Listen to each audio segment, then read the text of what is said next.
The 5 creepiest serial killer interviews. Reporters use serial killer interviews to get a closer look into the minds and lives of these notorious criminals. Hours prior to his electrocution in the electric chair for the murder of nearly 50 women, serial killer Ted Bundy gave an official interview. Some might find it creepy that Bundy stated that his parents encouraged him in school and were always supportive, yet by adulthood he seems to have had a disdain for others, especially women. Bundy also confessed to having an addiction to pornography and developed an obsession. There are many investigators who have read numerous studies and had spoken to killers after finding the correlation between pornography and violence. Interviews of Ted Bundy helped to shed light on reasons why some people might get hooked on killing, like Jeffrey Dahmer, who admitted in an interview that he developed an addiction to violent pornography. Jeffrey Dahmer is one of the most notorious serial killers in modern history. In 1993, an interview was conducted by Nancy Glass of Inside Edition revealed perhaps some of Jeffrey Dahmer's darkest secrets. In his own words, Jeffrey Dahmer expresses to Glass, while he was growing up, he was fascinated with dead things and taking out their entrails. Mummification was the tactic that Dahmer used to not only relive the horrid details, but to keep victims close to him. Shortly after the Inside Edition interview, Jeffrey Dahmer, age 34, was bludgeoned to death by a fellow inmate in prison.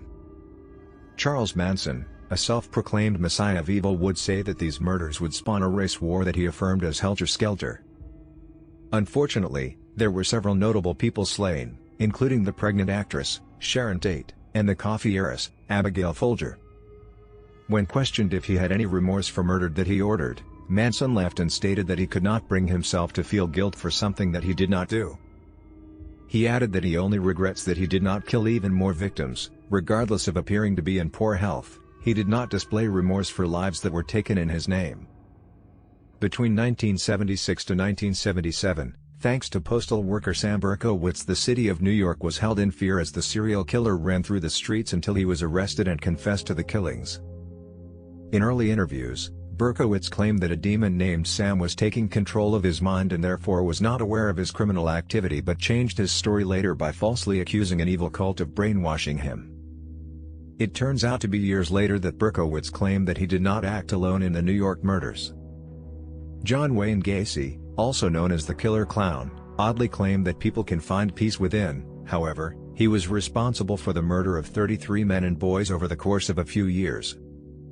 Gacy said that he had peace and didn't possess any fear of death when he was asked if he was afraid to die. One of the most noticeable things some might conclude about interviewing serial killers is that it reminds us of the unspeakable evils that humans can impose on one another. It remains a mystery to most of what makes these misanthropic serial killers tick.